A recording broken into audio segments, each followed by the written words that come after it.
Noong mga panahong ito, nagtatrabaho bilang kolektor sa lending company si Kevin. Ang pangunahing ruta niya ay mga bukiling bahagi ng binalbagan. Maaga pa lamang, umaalis na ito ng opisina para mangolekta. Baguhan lang ito sa lugar at hindi pa gaanong kilala ang mga tao, kaya medyo nangangapa pa. Noong unang dating niya doon, kaagad siyang kinausap ng matanda na nagpakilalang albularyo tungkol sa lugar. Partikular sa kalsadang dinadaanan. Isa itong sangasangang daanan mula sa bayan at ayon sa matanda, kadalasang may mga taong nababagat sa lugar. Karamihan sa mga taong ito ay hindi na nakakauwi pa ng buhay sa kanilang mga tahanan. Pero kahit anong kwento ni Mang Julian tungkol sa mga aswang at elemento, pinagtatawanan lang ito ng palihim ni Kevin dahil hindi naman siya naniniwala sa mga ganon.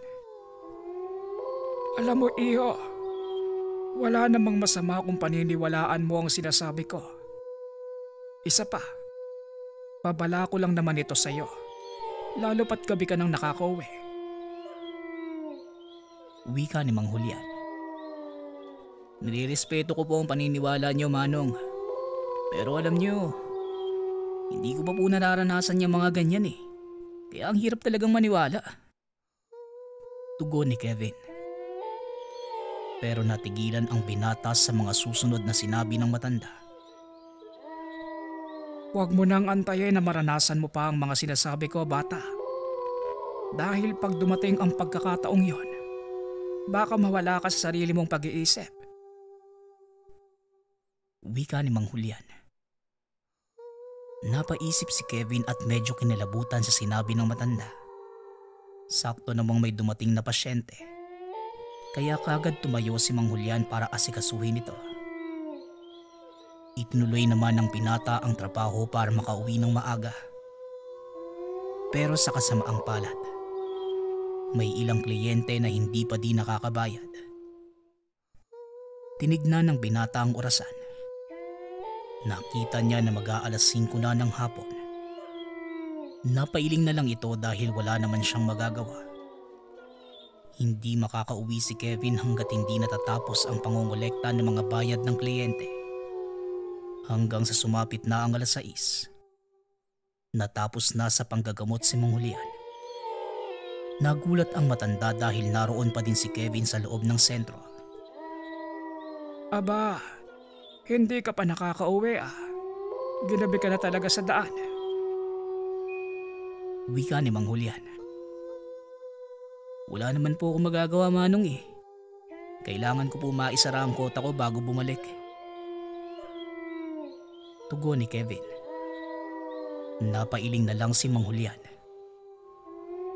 Magiging mapanganib na sa daan, sir. Mas makakabuting ipagpabukas mo na ang pag-uwi. Dito ka na matulog sa bahay. Alok ng matanda. Pero nagpumilit si Kevin dahil may iba pa itong sentro na pupuntahan kinabukasan. Pasensya na po, Manong. Pero kailangan ko po talaga makauwi ngayong gabi. Tugon ni Kevin. Wala nang nagawa si Mang Julian. Nag-utos na lang ito sa isa sa mga apo na ihatid si Kevin. Pero habang nasa daan biglang tumirik ang sinasakyang motor ng binata. Kaagad bumaba si Kevin para tignan ito. Sir, ano po bang nangyayari? Ayaw na po bang umandar? Kabalasan nga naman oh. Dito ba tayo sa Balagatan? Wika ng apo ni Mang Julian na si RG. Habang iniilawan si Kevin, panay ang paglingon nito sa paligid. Napansin naman yun ng binata dahil hindi nakatutok sa ginagawa niya ang ilaw ng flashlight. RG, iayos mo nga yung flashlight. Hindi ko makita ang ginagawa ko eh. Lalo tayong tatagal niyan. Wika ni Kevin na may halong pagkaasar. Kagad namang humingi ng paumanhin si RG. Habang nagkukumpuni si Kevin, bigla na lang silang nakarinig ng kaluskos mula sa damo sa tabi ng daanan. Kaagad napatayo si RG. Dali-daling sumakay sa dala nitong motor. Kailangan na po nating umalis dito, sir. Delikado po eh. Wika ni RG. Sa pagkakataong yun, tuluyan ang napikon si Kevin at nasigawan nito. Bahala ka kung gusto mong bumalik. Hirap sa inyo eh. Nagpapaniwala kayo sa mga hindi nyo nakikita. Wika ni Kevin. Pero matapos magsalita, may lumantad na figura ng isang tao mula sa kawayan sa tabi ng daan. Anong problema? Bakit parang nagtatalo kayo? Wika ng lalaki. Kagad namang napaatras si RG at bumunot ng itak. Nasiraan po kasi kami man. Hindi na nagawa pang tapusin ni Kevin ang sasabihin. Biglang sinugod ng lalaki si RG. Kitang-kita ni Kevin ang sakmalinang nilalang ang leeg ng kawawang binata. Kaagad napatakbo si Kevin pabalik sa bahay ni Mang Julian. Dali-dali siyang pumasok sa loob upang ibalita ang nangyari. Walang ano-ano eh. Kaagad kumuha ng gulok ang matanda upang puntahan ang apo. Pero huli na ang lahat. Dahil pagkarating nila sa pinangyarihan, isa nang malamig na bangkay si RG.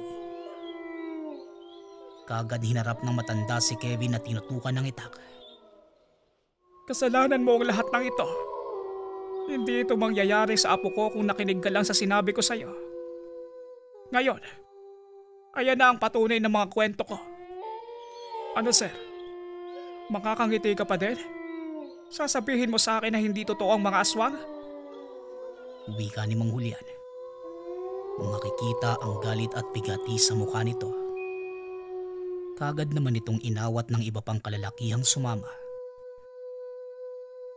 Patawarin niyo po ako, Manong. Siguro nga kasalanan ko ang lahat. Pero sana maunawaan niyo. Hindi ko naman alam na ganun yung mangyayari.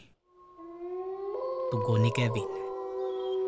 Mas lalo lang nagalit ang matanda sa sinabi nito. Hindi alam. Halos tuwing nandito ka sa sentro, sinasabi ko sa iyo ang panganib sa daang ito. Pero nakinig ka ba sa mga babala ko? Hindi, di ba? Ito ang kabayaran ng katigasan ng ulo mo. Wika ng matanda. Halos pagsakloba ng langit at lupa si Kevin dahil siya ang napagbuntungan ng sisi ng matanda. Kinabukasan kaagad na bumalik si Kevin sa bayan. Isinalaysay niya ang nangyari sa superior. Sinabihan siya nito na sa ibang sentro ay dedestino para makaiwas sa gulo.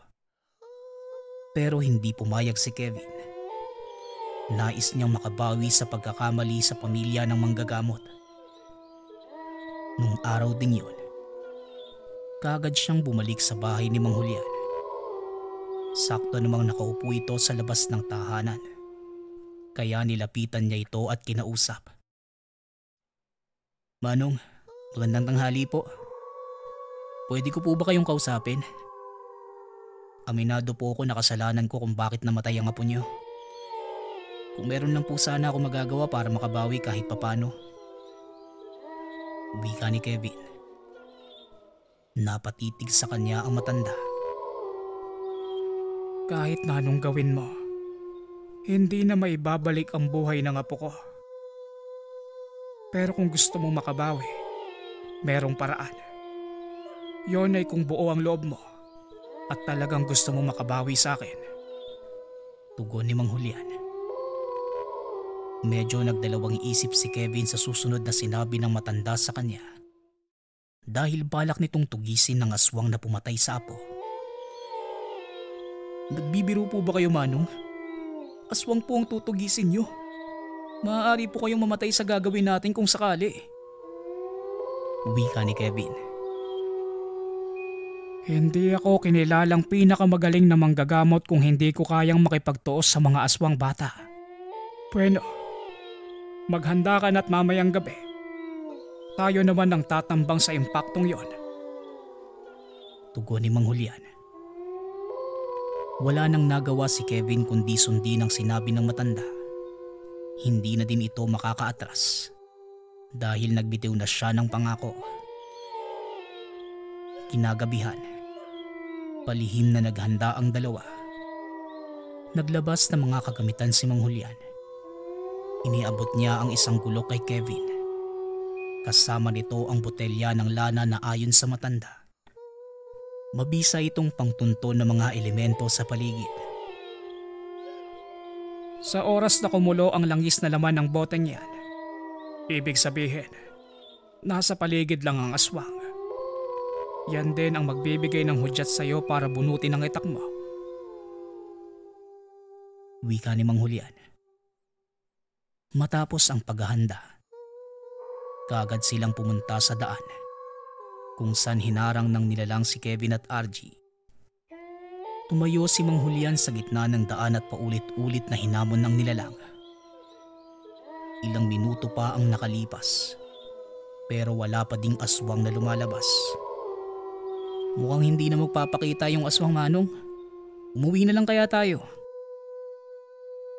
Wika ni Kevin. Sumang-ayon naman si Mang Julian. Mabuti pa nga. Mukhang wala tayong makikitang aswang ngayong gabi. Tugon ni Mang Julian. Papaalis na sana sila nang makarinig ng pagaspas ng malaking mga pakpak. Kaagad niyang hinila padapa si Kevin. Nang iangat ng binata ang tingin, nakita mismo ni Kevin ang isang pares ng malapad na pakpak na tila sa paniki. Bumulusok ito papunta sa kanila at muling pumaibabaw. Kaagad tumayo ang dalawa at nakita nilang lumapag ito sa mismong harapan. Sino yung naghahamon sa akin kanina? Ang lakas naman ng loob niyong gawin yun. Hindi niyo alam kung sino ang kinakalaban niyo. Wika ng nilalang habang unti-unti itong naglalakad papalapit sa kanila. Kaagad tinignan ni Kevin ang lanang nakasuot sa leeg. Wala itong tigil sa paggulo, kaya kaagad nitong binunot ang gulok. Pero nang titigan siya ng nilalang, biglang nanigas si Kevin. Hindi niya maikilos ang katawan. Gustuhin bang tumakbo ng mga oras na yon, pero hindi niya magawa. Kumalma ka lang, bata, dahil may oras ka din. At ikaw naman, tanda. Ang lakas ng loob mong hamunin ako ah. Mukhang nakakalimutan mo na yata ang ginawa ko sa asawa mo noon. Muling wika ng nilalang. Hindi ko makakalimutan ang ginawa mong impakto ka. Kaya andito ako sa harap mo para singiling ka sa buhay na inutang mo, aswang. Tugon ni Mang Julian. Sabay hagis ng asin sa nilalang. Nagsisigaw ito at muling lumipad pa itaas. Kinuha ng matanda ang pagkakataong yon para basagin ang ginawang tigalpo ng nilalang kay Kevin. Nang mahimasmasa ng binata, kaagad na silang tumakbo papasok sa kawayanan. Pasensya ka na, iho. Mukhang nagkamali ako na nagpasya kong hamunin ng nilalang. Masyado siyang malakas kahit para sa akin. Kailangan nating makaalis dito at puntahan ang kapatid kong si Lucas. Wika ni Mang Julian. Matapos yun, dali-dali silang tumakbo at hindi lumilingon sa likuran. Medyo malayo doon ang bahay ng kapatid na matanda. Naroon pa sila sa malawak na kapatagan. Kaya kitang-kita sila ng anumang nilalang na nasa itaas. Nang lumingon si Kevin sa likuran, nakita niya ang nilalang na nakasunod pa din sa kanila. Makikita ang anino nito dahil napakaliwanag ng buwan. Ilang metro na lang sana ang layo nila sa bahay ng kapatid ng matanda. Pero naabutan sila ng aswang. Kagad na dagit si Mang Julian. Sinubukan pang tagain ni Kevin ang kamay nito. Pero hindi niya matamaan dahil sa mabilis na kilos ng aswang. Sumisigaw ang matanda habang nasa itaas. Wala namang magawa ang binata kundi manood. Hanggang sa bigla na lang may kunsinong nagpato ng isang sibat. Nahulog ang nilalang kasabay ni Mang Julian. Marahan itong tumayo at ika-ikang naglakad papunta sa lalaking nagbato ng sibat. Aba Lucas, buti naman at andito ka na. Kamuntikan na kaming mapatay ng nilalang na yan. Wika ni Mang Julian. Unti-unting lumapit si Kevin sa dalawa. Pero habang naglalakad, biglang sinugod si Kevin ng nilalang. Nahawakan naman niya ang kamay nito. Pero napakadulas ng katawan ng nilalang, kaya naabot pa din siya ng matutulis nitong mga kuko. Habang nakikipagbuno sa aswang, iniisip niyang yun na ang kanyang katapusan. Pero bigla na lang itong tumilapon papalayo at nang iangat ng binata ang tingin, nakita niya ang kapatid ni Mang Julian. "Tumayo ka dyan bata. Pumunta ka sa ligtas na lugar. Ako nang bahala dito," wika ni Lucas. Dali-dali namang umalis sa daraanan ni Lucas si Kevin. At nang makarating sa kinaroroonan ni Mang Julian, kagad sinugod ni Lucas ang nilalang. Siya ang kapatid kong si Lucas. Kung malakas akong manggagamot, higit naman siyang mas malakas kaysa sa akin. Galing siyang Siquijor dahil taga doon ng mga magulang namin. At ang mismong tatay namin ang nagsanay sa kanya. Wika ni Mang Julian. Dagdag pa ng matanda, si Lucas ang tumanggap ng pamana ng ina na isang puting mambabarang. Samantalang siya naman ang piniling maging manggagamot.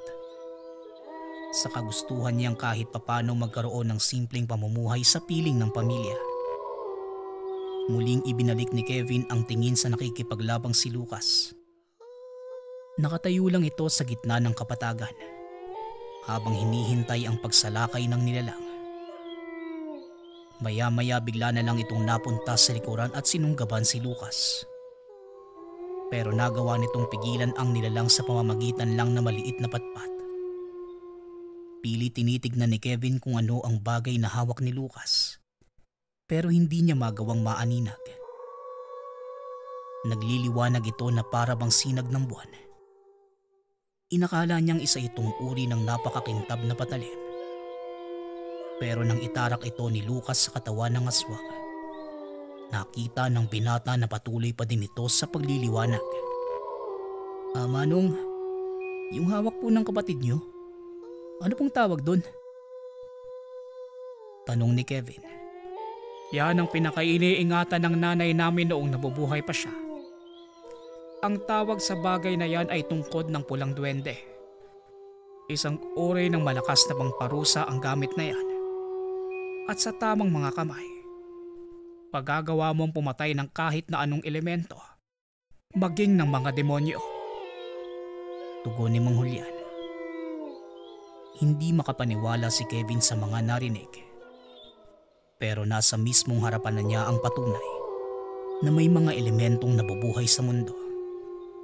At may mga taong nabiyayaan ng kakaibang kapangyarihan para kalabanin ang mga ito.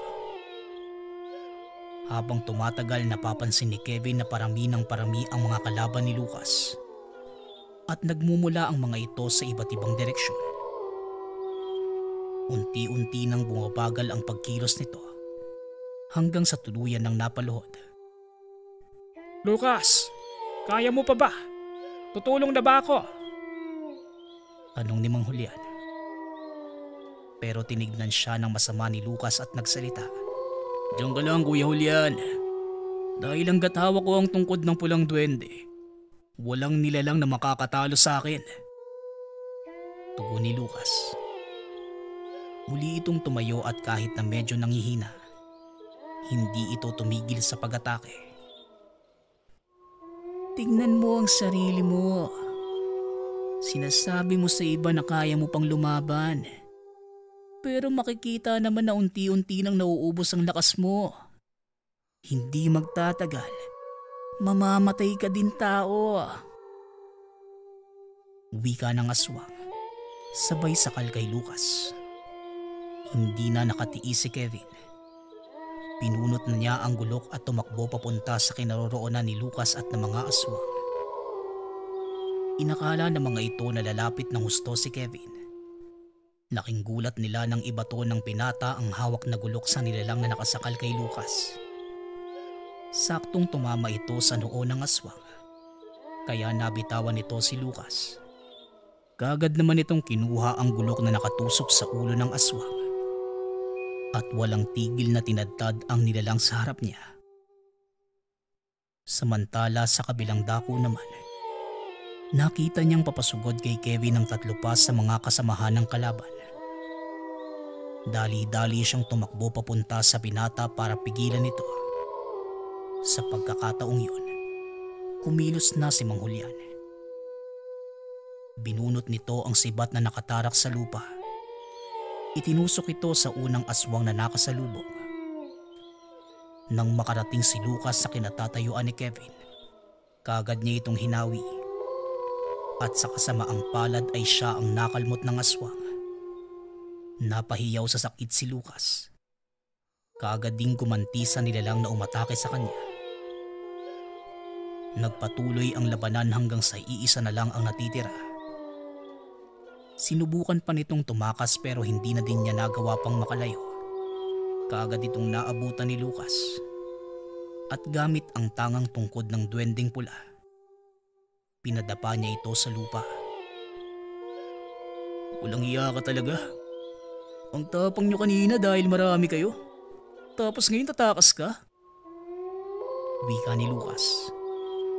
Nakita ni Kevin na unti-unti itong nagbabago ng anyo. Nakilala ni Kevin ang tao dahil isa ito sa mga kliyente. Napailing ang binata dahil hindi siya makapaniwala na isa sa mga taong nakakasalamuha niya, isa palang aswang. Nagmamakaawa pa ang nilalang na wag siyang patayin. Pero hindi nakinig si Lucas. Tinuluyan niya pa din ito at sinunog ang mga labi ng napatay na mga nilalang. Pagkatapos ng labanang iyon, tuluyang nagbago ang paniniwala ni Kevin. Napakalaki ng pasasalamat niya sa 2 magkapatid. Dahil naimulat ng mga ito ang isipan tungkol sa mga nilalang mula sa kabilang dimensyon. Sa kasalukuyan, nagtatrabaho pa din si Kevin sa parehong lending company. Hindi na din niya iniwanan ang sentrong nakatalaga sa kanya sa Binalbagan. Dahil sa mga karanasan, naging malapit siya sa mga tao lalo na sa magkapatid na Lucas at Julian. Nawala na din ang pagsisi sa kanya ng mga kaanak nito dahil sa pagkamatay ng apo na si RG. Maaaring isa na lang itong alaala para sa kanila, pero isa yon sa patuloy na sinasariwa ni Kevin nang minsang makilala ang taong may tanga ng tungkod ng pulang duwende. Nang mga panahong ito, mananabas ng tubo si Sendo, 22 anyos. Hindi nakapag-aral ng kolehiyo dahil sa kahirapan.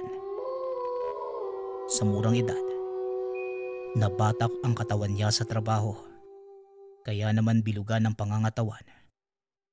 Bukod dito, talagang napakalakas ng binata. Kaya kadalasan, natatapos niya ang mga nakatoka ng mas maaga.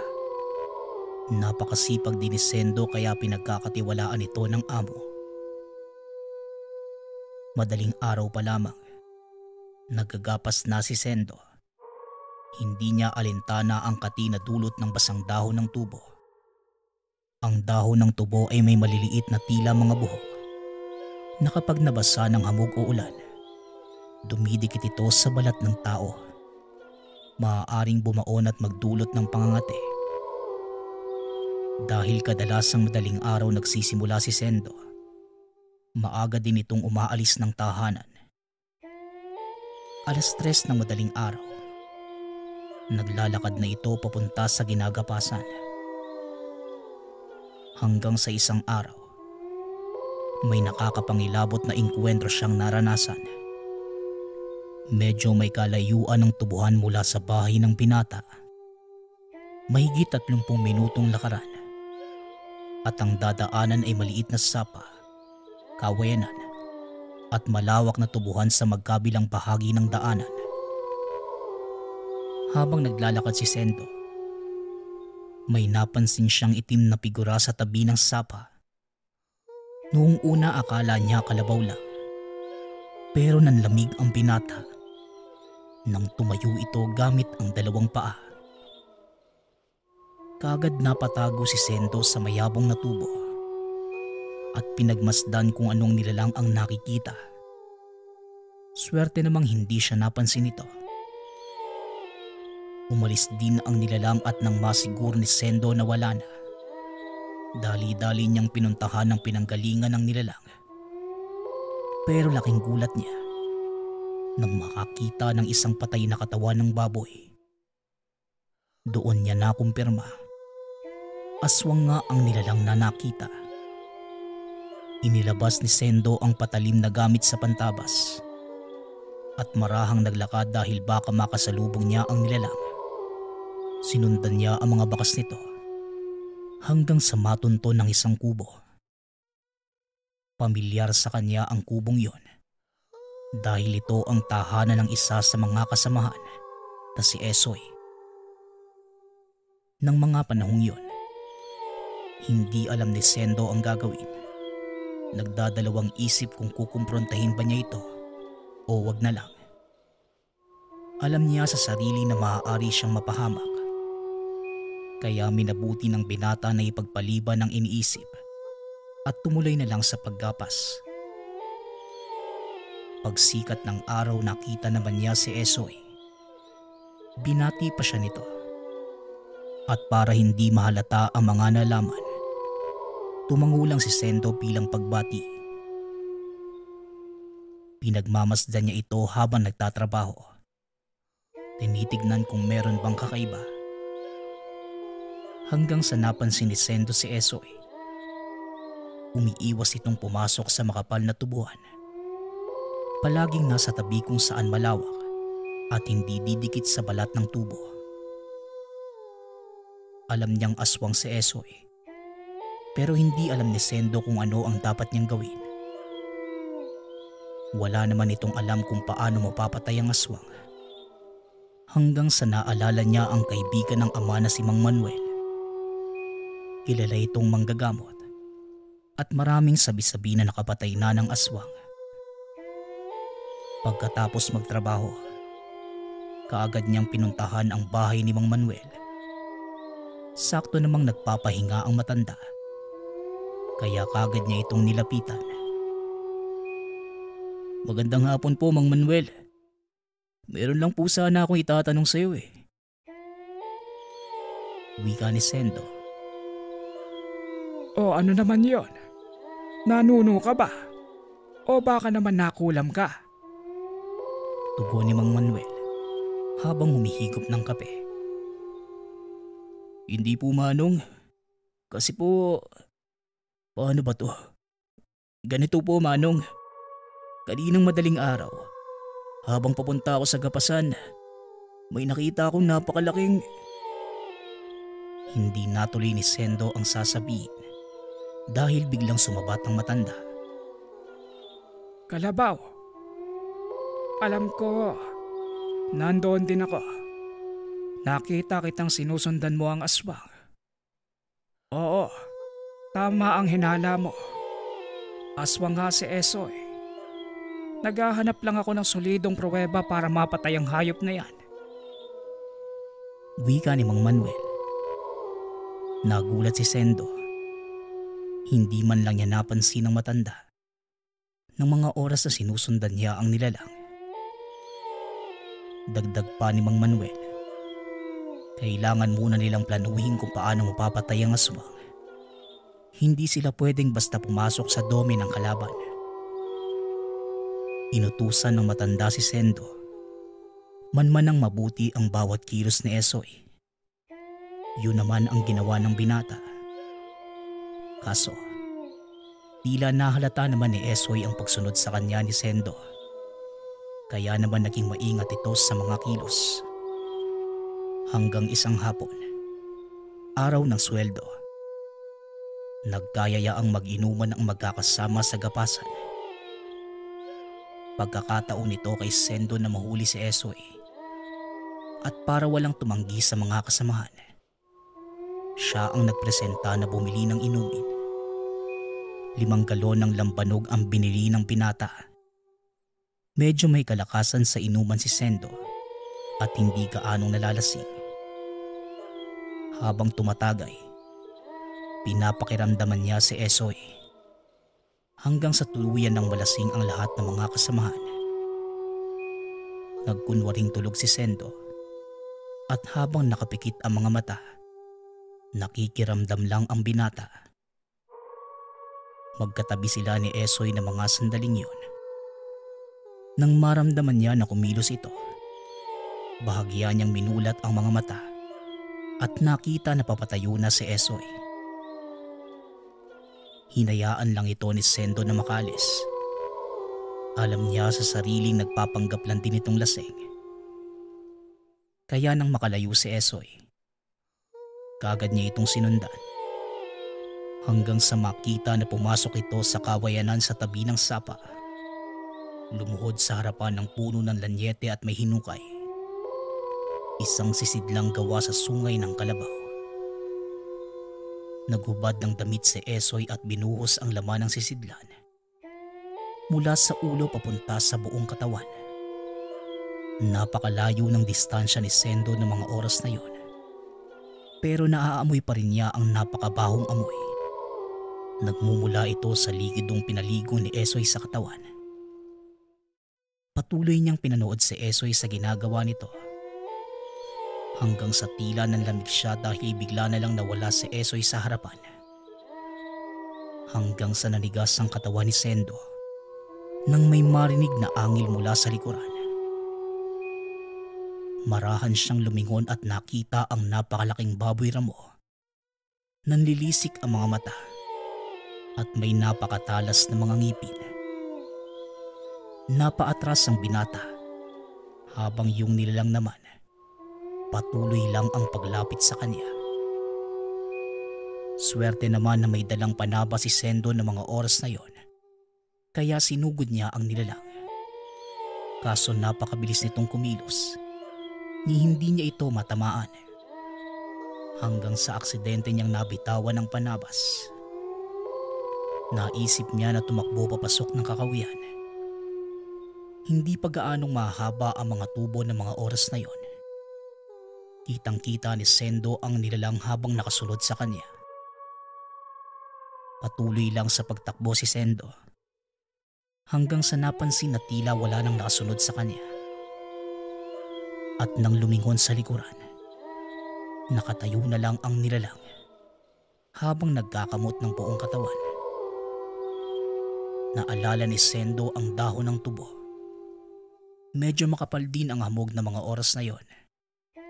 Kaya kumapit sa balat ng aswang ang maliliit na buhok ng dahon.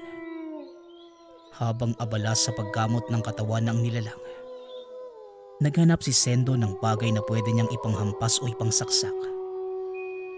Hanggang sa nakita ang pinatulis na kawayan. Pinagtatalian ito ng mga kalabaw na ginagamit panghakot ng tubo. Binunot niya ang isa sa mga ito at dali-daling sinugod ang nilalang. Nasaksak niya sa tagiliran ng aswang. Pero nakatakbo ito papalayo. Sinubukan pa ni Sendo na habulin. Pero napakabilis ng nilalang at hindi na naabutan. Sinubukan pa niya itong hanapin pero walang bakas na naiwan ng aswang. Kaya nagpasya na lang si Sendo na bumalik. Kinabukasan, sinabi niya kay Tandang Manuel ang nangyari. Isang malakas na batok ang natanggap niya mula sa matanda. Nasisiraan ka na bang bata ka? Paano kung ikaw ang nilapan ng aswang? Ang sabi ko manmanan mo lang. Naku naman no, pag napahama ka, sagutin pa kita sa tatay mo eh. Wika ni Mang Manuel. Napakamot naman ng ulo si Sendo. Kasi Manong, pagkakataon na sana yun eh. Yun nga lang nakatakas. Tugon ni Sendo. Yun nga eh. Sa palagay mo hindi ka nakilala ng aswang. Alam mo sa ginawa mo, Sendo, mapapahamak pati ang mamahal mo sa buhay. Sos Maria Josep, kang bata ka. Hindi ka nag-iisip eh. Wika ni Mang Manuel. Alam ng matanda na maaaring balikan si Sendo ng aswang. Kaya namang gumawa ng mga pangontra ang matanda at binigay ito kay Sendo. Inutusan din niya ang binata na gumawa ng mga bagakay o pinatulis na kawayan at paikutan na makabuhay ang buong paligid ng tahanan. Sinunod naman ito ng binata. Nagtataka ang mga magulang sa ginagawa ng anak. Pero nagdahilan na lang siya na pangproteksyon ng mga ito sa mga masasamang nilalang at elemento. Hindi naman lingid sa kaalaman ng mga magulang na may gumagalang aswang sa lugar. Buong gabing hindi nakatulog si Sendo dahil sa sinabi ni Mang Manuel sa kanya. Pero sa awa ng Diyos, wala namang masamang nangyari sa kanya at sa pamilya ng araw na yun. Pero kinabukasan habang nagtatrabaho, nilapitan siya ng isa sa mga kasamahan. Bilang katiwala ng amo, nagpaalam itong uuwi sa lugar dahil may sakit ang asawa. Pinayagan naman ito ni Sendo. Huli na nang malaman ng binata, nakakaunti na lang pala ang tauhang natira. Pagsapit ng hapon, tinipon ni Sendo ang mga tauhan para ibigay ang mga gagawing kinabukasan. Tapos na ang gapasan. Kailangan naman nilang linisin ang buong taniman ng tubo na pagmamay-ari ng amo.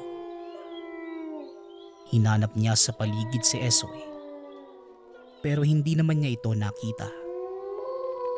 At habang nagbibigay ng gawain sa mga kasamahan, napansin niyang sumilip si Esoy mula sa puno. Nakatitig ito ng masama sa kanya. Alam na ni Sendo ang mga susunod na mangyayari. Sigurado na siyang nakilala siya nang magkaroon ng engkwentro. Kaya naman nang umuwi, ibang daanan ang tinahak niya. Hindi tumuloy sa tahanan si Sendo. Sa halip ang daan papunta kina Mang Manuel ang binaybay niya. Habang naglalakad, bigla itong nakarinig ng huni ng manok na naglilimlim. Dito niya napagtanto na isang kuto-kuto ang nakasunod sa kanya. Hinayaan niya lang ito. Tiwala naman siyang hindi siya nito magagawang salakayin dahil sa pangontrang binigay ni Mang Manuel. Marahan siyang naglakad habang inilalabas mula sa lagayan ng panabas hanggang sa makarinig siya ng malakas na angil ng tila galit na aso. Huminto ito at lumingon hanggang sa nakita ni Sendo na papalapit sa kanya ang malaking nilalang. Pero huli na ang lahat para mailagan. Kaya nagtamo ng sugat sa balikat si Sendo at natumpa sa lupa. Nang makatayo, kaagad niyang hinanap ang nilalang. Naririnig pa rin niya ang mga pag-angil. Pero hindi ito makita ni Sendo. Hanggang sa napuno na ito, sumigaw ng malakas at hinamon ng aswang. Esoy! Alam kong ikaw yan. Kung talagang matapang ka, harapin mo ako ng lalaki sa lalaki. Wika ni Sendo. Maya-maya pa, may lumabas na lalaking hubot-tubad sa harapan niya. Makintab ang balat habang nasisinagan ng buwan. Nagliliwanag ang mga mata at nakalabas ang naglalakihang mga pangil.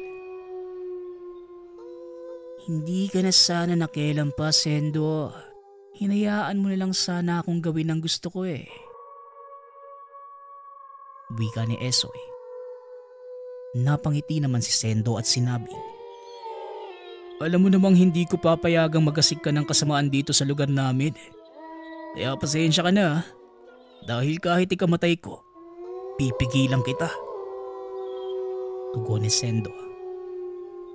Pero alam niya sa sarili na wala siyang laban sa lakas at bilis ng nilalang. Kaya naman tumakbo ito pabalik sa tubuhan. Sinundan naman siya ni Esoy. Dali-daling sumuot si Sendo sa mga tubo. Nang makarating na siya sa gitna, kaagad tumayo si Sendo.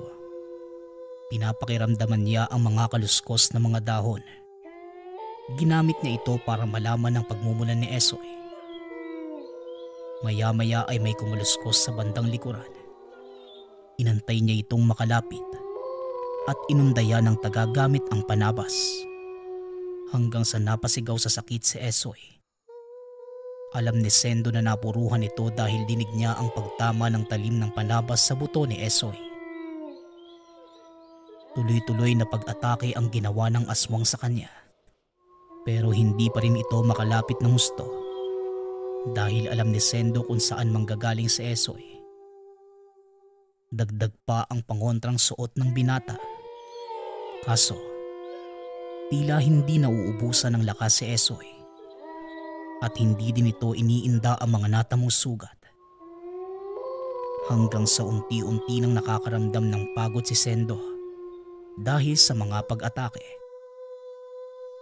Naramdaman ito ni Esoy, kaya nagpatuloy lang ito sa pagsalakay hanggang sa tuluyan ang naubusan ng lakas si Sendo.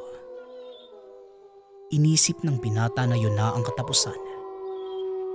Napaluhod na lang ito sa lupa habang hinihintay ang susunod na gagawin ni Esoy. Hanggang sa naramdaman ni Sendo na may kumikilos mula sa likuran. Binitawan niya ang panabas at sinabing, "Nanalo ka, Esoy. Ngayon alam ko na, hindi kayang pigilan ng normal na tao ang isang Naputol ang sasabihin ni Sendo nang magsalita si Mang Manuel. Oo, tama ka. Hindi nga kayang pigilan ng ordinaryong tao ang aswang. Kaya tumayo ka na dyan. Umalis na tayo habang nagpapagaling ng sugot ang demonyong yon. Ano bang pumapasok sa isip mong bata ka? Wika ni Mang Manuel. Kaagad nitong inakay si Sendo palabas ng tubuhan. Makikita ang labis na gulat sa mukha ng binata. Tanggap na niya ang kamatayan dahil akala ni Sendo si Esoy ang papalapit sa kanya. Pero laking pasasalamat ng binata dahil si Mang Manuel pala ang naroon at naduktungan pa ang buhay. Pagdating sa tahanan ni Mang Manuel, kaagad ginamot ng matanda ang mga sugat. Inusalan din siya ng mga dasal pang depensa ng matanda at pinainom ng uri ng katas ng halamang gamot. Ayon kay Mang Manuel, yon ay pinakulo ang katas ng ugat ng tanglad. Mabisa itong pampawi ng lakas. Nang maubos ni Sendo ang inumin, kaagad naman niyang naramdaman ng unti-unting pagbalik ng lakas. "Manong, nasugatan ko na malubha si Esoy. Masusundan natin siya kung saan man siya magtago." Wika ni Sendo. Pero sinabihan siya ng matanda na wala itong ibang pupuntahan kundi ang tahanan. Dahil naroon ang mga ginagamit itong langis para gamutin ang mga sugat. Dali-dali silang nagpunta sa tahanan ni Esoy. Pero wala naman kahit sinong naroon. "Manong, wala pa siya dito eh. Mas makakabuti sigurong salubungin natin siya sa gubat. Sigurado naman akong mag-iiwan siya ng bakas eh." Wika ni Sendo. Pero hindi pumayag ang matanda. Itinuro nito ang atangan ng bahay ni Esoy. Sinabihan ng binata na maupo sa pinakamataas na bahagi ng hagdan. Inabutan din siya ng matanda ng isang buntot pagi at isang supot na puno ng asin na may halong banal na langis. Huwag na huwag kang aalis sa atangan kahit na anong mangyari. At kapag nagpumilit siyang umakyat ng bahay, hagupitin mo siya ng buntot pagi. O kaya naman, sabuyan mo siya ng asin. Susubukan niyang umakyat sa hagdanan. Sa bawat baitang ng hagdang aapakan niya, katumbas nito ang paglakas ni Esoy. Kaya mag-iingat ka. Wika ni Mang Manuel at kaagad ding umalis. Pero Manong, saan ka pupunta? Huwag mo akong iwan dito. Tanong ni Sendo. Pero hindi na tumugon ang matanda. Sa halip nagtago ito sa isang puno. Maya-maya dumating na si Esoy. Punong-puno ng sugat sa katawan. Walang hiya ka talaga. Hindi mo ba ako titigilan? Wika ni Esoy habang papakyat ng hagdanan. Pero hinagupit siya ni Sendo ng buntot pagi. Natamaan ito at nagsisigaw sa sakit. Hindi kita papayagang makakit sa pamamahay mo, aswang. Napakadami mong pinarubisyo sa baryong to. Kaya kailangan mong pagbayaran ng lahat ng kasalanan mo. Tugon ni Sendo. Pero mapilit pa din si Esoy. Patuloy nagtatangka na makapasok ng tahanan. Hanggang sa makahakbang ito ng unang baitang ng atangan. Napangiti ito at sinabing, Humanda ka dahil pag nakapasok ako sa bahay at gumaling ang mga sugat ko, ikaw at ang pamilya mo ang gagawin kong sunod na hapunan. Wika ni Esoy. Pero kagad naman itong sinabuyan ni Sendo ng asin para sana mapaatras. Kaso ayaw talagang umalis ni Esoy sa unang baitang. Nagpupumilit pa din itong makaakyat sa itaas. Hanggang sa bigla na lang nanigas ang katawan at bumagsak sa lupa na tila ginapos. Maya-maya lumabas na si Mang Manuel na may hawak na isang libreta. Habang naglalakad papalapit sa kinaroroonan ni Sendo, nag-uusal ito ng kung anong mga dasal. Napahiyaw ng malakas si Esoy habang hinahawakan ng tenga. Itigil mo yan, tanda! Napapaso ako!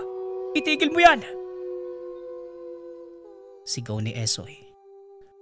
Pero hindi nagpaawat ang matanda. Tuloy-tuloy pa din ito sa pag-uusal. Sinusubukan ni Esoy na makatayo. Pero sa tuwing nakakabangon muli lang din itong babagsak sa lupa. Maya-maya lang, pinunot ni Mang Manuel ang punyal at hinipan ng dasal. Kasabay ng pagtarak sa likod ni Esoy.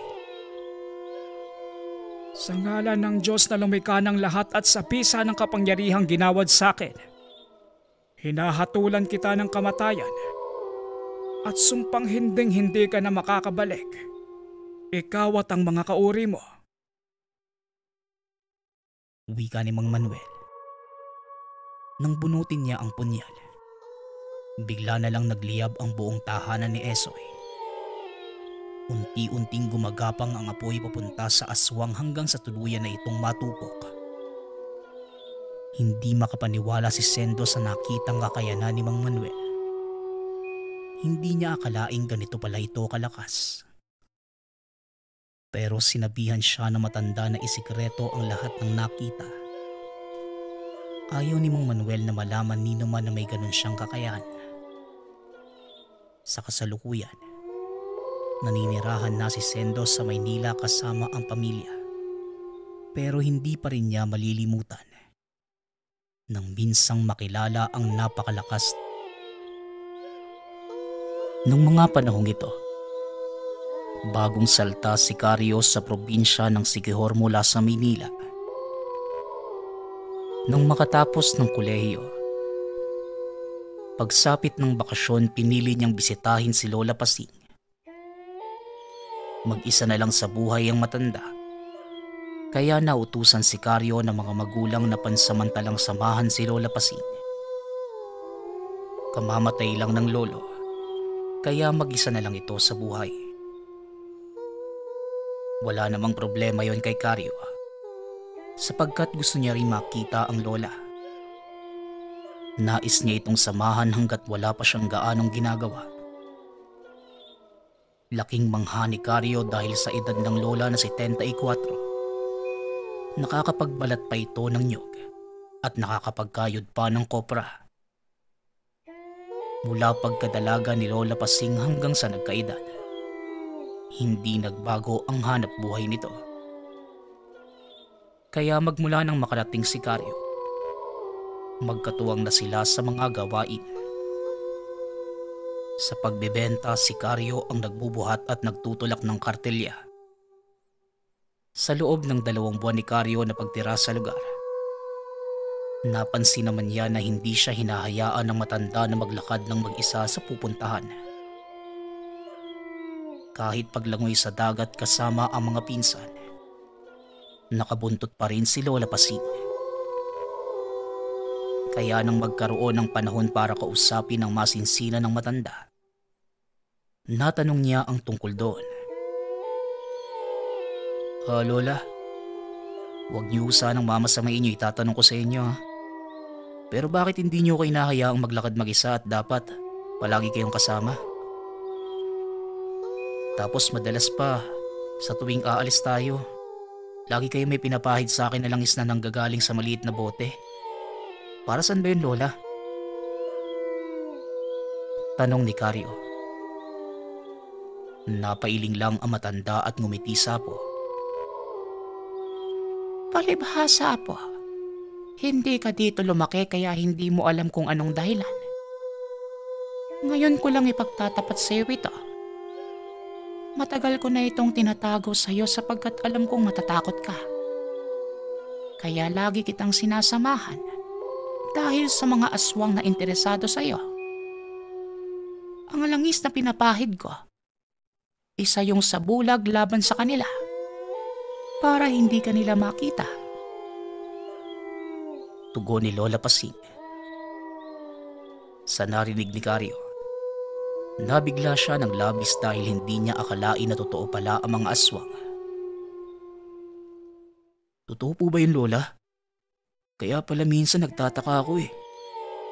Kapag may kausap ka na tao na bumabati tuwing namamalengke tayo, ikaw lang yung nakikita nila. Samantalang ako, kahit sulyap hindi nila magawa. Hindi pala nila ako nakikita kaya ganun. Samantalang nung kakarating ko lang dito at wala pang pinahid, titig na titig sa akin ng mga tao eh. Pero bakit naman sila interesado sa akin, Lola? Gusto ba nila akong puntaryahin? Tanong ni Karyo. Napatango si Lola Pasing. Oo, apo. Gustong gusto ka nilang puntaryahin dahil dayuhan ka dito. Ganyan yang mga aswang na yan. Maaari na gusto ka nilang kunin para gawing pagkain. O baka naman, gusto ka nilang biyang gawin. Kaya kapag nakalimutan mong magpahid ng pampabulag, at kung may magyaya sa iyong kumain sa tahanan nila, wag na wag mong pauunlakan na po. Magpapakita sila sa iyo ng kabutihan sa una, pero sa huli, ikaw rin ang magsisisi. Nagkakaliwanagan ba tayo? Bili ni Lola Pasing. Tumango si Karyo pero may tinanong ito sa Lola.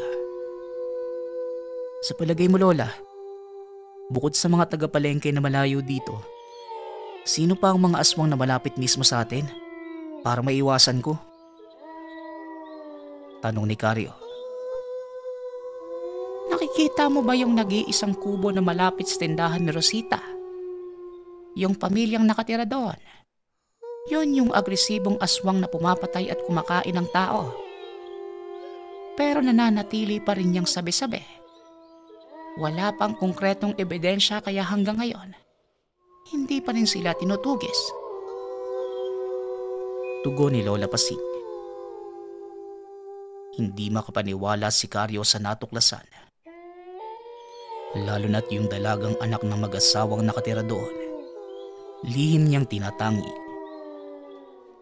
Maganda ang itsura nito at tila sobrang amo at bait ng mukha. Napakainihin ng dalagang yun na isa sa mga katangian na gusto ni Karyo sa isang babae. Pero may bahagi sa isip na hindi maniwala sa tsismis. Marahil dahil sa inggit kaya nagpapakalat ng maling impormasyon tungkol sa pamilyang iyon. Dahil kahit kubo lang ang tirahan ng mga ito, meron naman silang maraming alagang baboy sa likod ng tahanan. Bukod dito, maganda rin ang buhay kahit papano. Pero sa isip ni Karyo, iimbestigahan niya na lang ang pamilyang yon para malaman ang totoo. Lumipas ang maraming araw. Dahil sumusunod si Carlo sa bilin sa kanya ni Lola Pasing na laging magpahid ng langis sa katawan tuwing lalabas, hinahayaan lamang siya nito na maglakad mag-isa. Siya na ang namamalengke at partida. Kahit hapon na nakakauwi, walang masamang nangyayari sa kanya. Pero kada napapadaan si Carlo sa kubong yon, laging may naaamoy siyang usok na nanggagaling sa sinunog na laman. Pero hindi ito amoy inihaw dahil hindi niya maamoy ang kahit anong sangkap dito. Sa halip ang usok ay tila sinasadyang sunugin. May naririnig din siyang bulungan sa loob at nananalangin sa isang dialektong hindi niya maunawaan na nagdudulot sa kanya ng kilabot.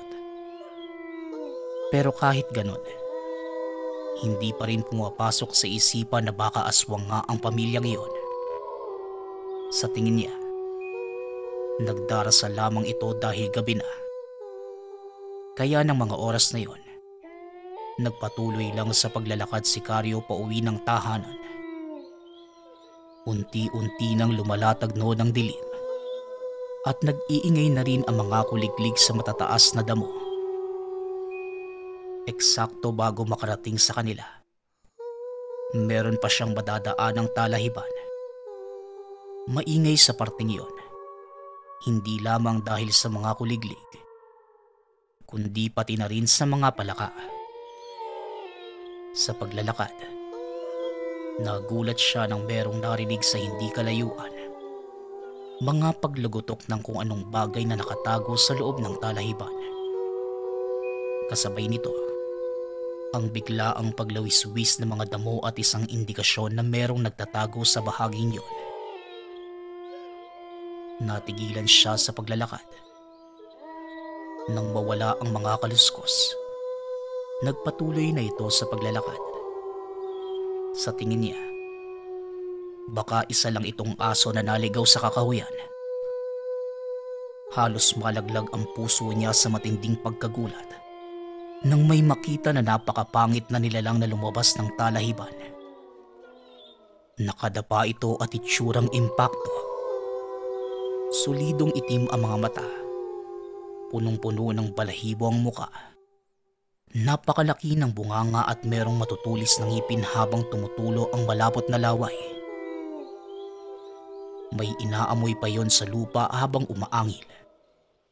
Mabuti na lang, hindi siya nito nakikita dahil sa pinahid na langis. Hindi nagtagal, tumawid yon sa kabilang damuhan hanggang sa hindi na ito nakita pa ni Carlo. Napabuntong hininga ang binata. Naiisip niya na yun na ang kanyang katapusan. Kaya lakad-takbo niyang tinahak ang pauwi sa kanila. Subalit noong makarating siya ng tahanan, nakita niya si Aling Rosita na duguan at tumihingi ng tulong kay Lola Pasing. Nangihina ito habang hawak ang tiyan. Bukod sa nangungopra si Lola Pasing, dati rin pala itong manggagamot. Kaya hindi na nag-aksaya pa ng panahon si Carlo. Tinulungan niya ang matanda sa paghiga kay Aling Rosita sa papag. Nang mahilata na ito, dito niya nakita na butas ang damit ng babae sa bandang pusod at doon nagmumula ang pag-agas ng dugo. Manang, anong nangyari sa inyo at bakit duguan kayo? Tanong ni Carlo. Buntis ako, Noy. Ako lang ang mag-isa sa bahay dahil hiwalay na kami ng asawa ko. Pero habang natutulog ako kanina, hindi ko inaasahan ang pag-atake ng aswang. Huli na nang makita ko kung paano sipsipin ng mahabang dila ng aswang ang tiyan ko. Nanggagaling yun sa bubungan. Kaya heto, wala na ang sanggol sa sinapupunan ko. Tatangay na ito ng aswang. Wika ni Aling Rosita habang umiiyak. Dahil dito nabigla si Carlo. Tumakbo sa isipan na baka yung aswang na nakita kanina ang bumiktima kay Aling Rosita. Habang ginagamot ng matanda ang sugat ng babae, sinabi nito kay Karyo na hindi niya akalain na ganun pala ka-agresibo ang mga aswang. Sa tagal ng panahon niyang nanggagamot, puro lamang lupa lang ang mga gumagampala sa mga pasyente. May aswang nga pero kahit kailan, hindi sila naging agresibo ng ganyan. Sapagkat may naging kasunduan ang mga nagdaang punong barangay sa mga aswang. Kung may ilan man na sumusuway, mga nangyayanggaw lang. Wika ni Lola Pasing. Hindi kaya, Lola, dahil pagod na sila sa pagtitiis, kaya nakakagawa na sila ng mga ganitong bagay ngayon. Malapit na ako maniwala sa iyo, Lola. Aswang yata yung pamilyang nakatira doon sa kubong yun. Kanina, narinig kong nagdadasal sila sa hindi ko maintindihan lengguwahe. Tugon ni Karyo. Kung ganun na po, nararapat na ipagbigay alam natin ito sa punong barangay para mawala na yung mga salot na yan. Wika ni Lola Pasing. Matapos malunasan ni Lola Pasing si Aling Rosita, kagad silang pumunta sa tanggapan ng kapitan. Tiniyak nilang ligtas si Aling Rosita sapagkat bago umalis, nagsaboy sila ng asin sa palibot ng tahanan. Naglagay rin ng halamang makabuhay sa pinto't bintana ang matanda. Noong naroon na sa tanggapan ng barangay, si Lola Pasing na lang ang kumausap sa punong barangay na si Kapitan Arceo. Samantalang si Karyo naman, nasa labas lang ng tanggapan. Pero habang nakatambay sa labas at naghihintay kay Lola Pasing, may napansin siyang mali sa mga tanod. Hindi siya nakikita ng mga ito. Tinitigan ng maigi ni Karyo ang mga tanod. Bukod sa hindi siya nakikita, bahagyang kumakapal ang kilay nito at may inaamoy sa hangin. Nakapagtataka rin ang bibig ng tatlong tanod dahil patuloy sa pagtulo ang laway ng mga ito. Pero biglang nawala ang atensyon niya nang makita ang anak ng dalaga na pinaghihinala ang aswang. Mukhang galing ito sa palengke at may bitbit na supot na naglalaman ng isda. Ang akala ni Karyo, hindi siya nito mapapansin sapagkat nagpahid siya ng langis na sabulag sa paningin ng mga aswang. Pero doon siya nagkamali. Titig na titig sa kanya ang babae at may nais itong ipahiwatig sa kanya sa pamamagitan ng senyas. Subalit nang makita ng mga tanod ang dalaga, bigla silang sumigaw na aswang ito. Kaya naman, tumakbo ang babae samantalang hinahabol naman ito ng mga tanod. Dahil sa narinig na pagsigaw, lumabas na rin ng ibang tanod at may hawak pang matutulis na sibat. At hinabol rin ang babae. Hanggang sa lumabas na si Lola Pasing. Hindi na pala kailangan isumbong. Hinabol na ng mga tanod eh. Wika ni Lola Pasing. Samantalang si Karyo naman, tahimik lang pero sa isip niya, tila mali na tugisin ng pamilyang iyon ng mga tanod. Nakita niya kanina kung gaano ka-inosente ang mukha ng dalaga. Kaya habang naghahapunan kasalo si Aling Rosita, dahil na natili muna ito pansamantala sa kanila, may sinabi si Karyo. Lola Pasing, hindi ba't yung mga aswang, hindi nila ako makikita kapag nagpahid ako ng langis na bigay nyo? Bakit kanina? Nakita ako ng dalagang anak ng mag-asawa. Lola, siguro hindi siya aswang kagaya ng mga magulang niya. Mali yatang idamay siya ng mga barangay tanod eh. Kawawa naman. Wika ni Karyo. Pero umiling si Lola Pasing. Sinabi lang nito na baka malakas na aswang ang lahi na mag-anak. Kaya sa lahat ng mga ganong uri ng mga nilalang, Sila lang ang agresibo. Pero biglang sumabat si Aling Rosita sa usapan. Tama si Manang Kasing. Ako na ang magsasabing aswang ang mag-anak na yon. Dahil noon pa man, nasaksihan ko na ang itim na baboy na pumasok sa tahanan nila. Hindi lang basta itim na baboy, iho. Dahil nagbabaga ang mga mata nito. 2 beses ko na yung nakita. Noong una wala itong dala.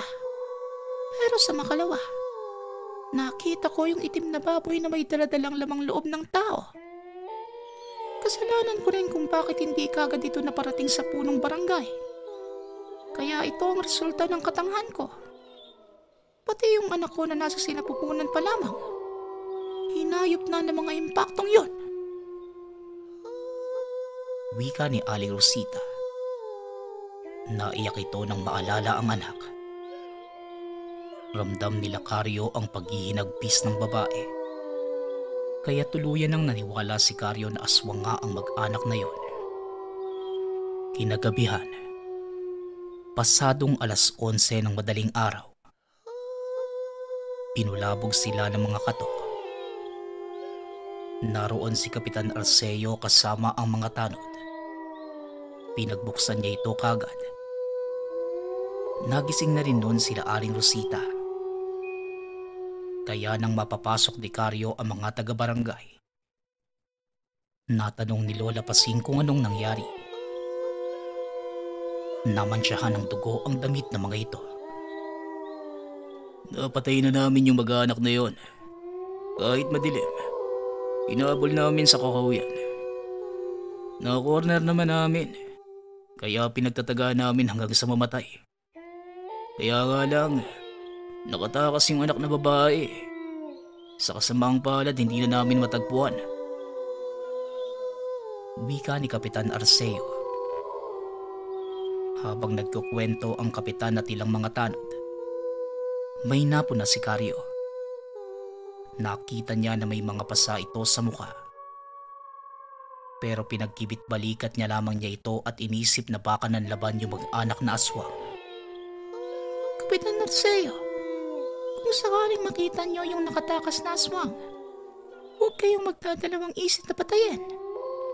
Matindi ang galit ko sa pamilyang yon. Pinatay nila ang anak ko. Sabat ni Aling Rosita. Mababakas sa boses nito ang labis na puot. Napatango na lang ang kapitan at nagpaalam na aalis na sila para magronda. At magmula nang mawala ang pamilya ng aswang sa lugar, nanumpalig ang katahimikan ng barangay. Dito na nagsimulang tigilan ni Cario na wag maglagay ng langis dahil wala na ang mga aswang. Hanggang sa sumapit ang kaarawan ni Aling Rosita. Nakumbidahan si Cario. Imbitado rin sana si Lola Pasing, subalit hindi ito sumama dahil walang magbabantay ng tahanan. Yung mga taong nagpunta sa bahay ni Aling Rosita, ilan sa mga ito ay taga sa kanila, gaya ni Kapitan Arceo at mga tanod. Pero mas marami ang hindi niya kilala. Mukhang mga tagalabas ang mga ito o ibang probinsya. Pagsapit ng dilim at tuloy pa rin ang kasiyahan sa pamamahay ng matanda. Habang si Cario naman, kainuman ang mga tanod. Pero ayaw niyang tikman ng pulutan dahil nakikita niya na medyo hilaw pa ang karne at napakasangsang ng amoy nito.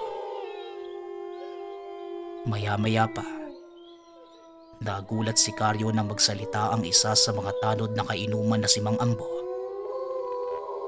Bata, alam mo ba ang dahilan kung bakit ka nakumbidahan ni Rosita sa kaarawan niya?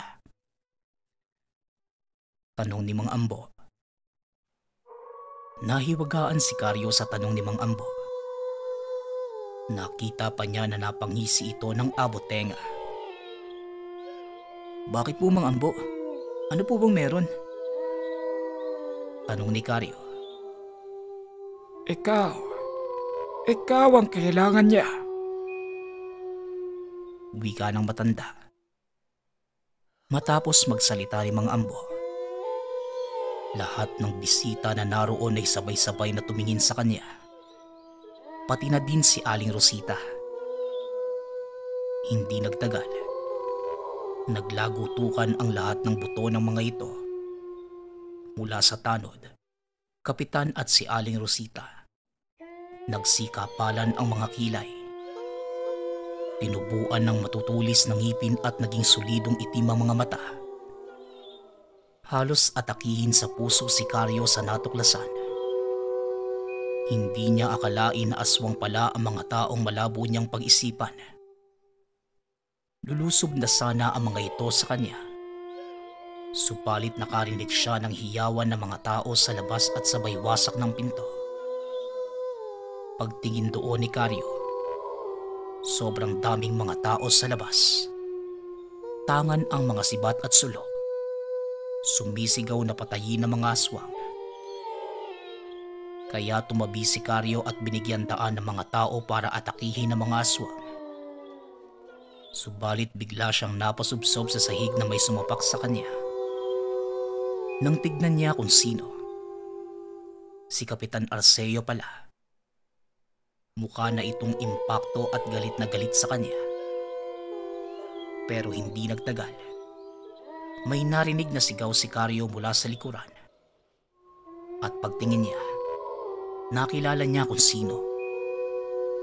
Ito yung anak ng mag-asawang pinagbibintangang aswang. May hinubad ang babae na kwintas at hinagis kay Karyo. Kahit hindi niya alam kung para saan yon, sinalo niya ang kwintas at sinuot sa leeg. At laking bangha ni Karyo dahil nang masuot niya ito. Kahit ilang kalmot, kagat at suntok pa ang ginawa ni Kapitan Arceo, hindi siya gaanong nasasaktan. Hanggang sa sinalag ni Karyo ang suntok na dadapo sana sa mukha. Dito sinubukan ang lakas ng agimat na bigay sa kanya ng babae. Pinaulanan niya ng suntok si Kapitan Arceo hanggang sa mapadapa ito sa sahig. At nang merong nakita si Karyo na sibat sa lupa, dinampot niya ito at tinarak sa dibdib ng kapitan hanggang sa mamatay. Sa huli, hindi nanalo ang mga aswang laban sa taong bayan. Ang lahat ng mga taong yan, mga tagalabas sila. Pero kahit wala sila sa ating sityo, biktima rin ng pamilya nila ng mga aswang. Kaya nakuha ko ang simpatsya nila. Sadyang mahusay magbalat kayo ang mga aswang na ito. Pinaniniwala nila ang mga taga rito na sila pa mismo ang biktima. Alam mo, dahil sa agimat na yan kaya galit sa amin ng mga aswang. Palibasa, kami lang ang nakakaalam ng maitim nilang sikreto. Kaya nga sinisiraan nila kami. Pinapalabas na kami ang masama. Napulot lang namin ang agimat na yan. Pero sa kasamaang palad, dahil may lahi kami mangkukulam, hindi sa amin gumagana yan. Sayang nga lang eh. Dapat pala pinagkatiwala na namin yan noon pa sa karapat-dapat. Sana may naging tagapagligtas sa lugar na ito. Sana hindi na namatay ang mga magulang ko. Wika ni Sabel. Huwag mong sisihin ang sarili mo, Sabel. Para mo na rin nakamit ang katarungan. Wala na ang tunay na mga aswang at nalinis mo na ang pangalan ng pamilya mo sa mga tao. Tugon ni Karyo. Magmula nang mapatay ang tunay na mga aswang, bumalik na ang kapayapaan sa kanilang lugar. Nahalal si Carpio na bagong punong barangay na totoong maglilingkod sa bayan at hindi salot ang dala sa mga mamamayan. Samantala, nanatili na ng tuluyan si Karyo sa probinsya. Sa huli, naging asawa niya si Isabel at nagkaroon sila ng 3 anak. At dahil nasa pangangalaga pa rin ni Karyo ang agimat, nanatiling ligtas at matiwasay ang pamilya. Maging ang baryo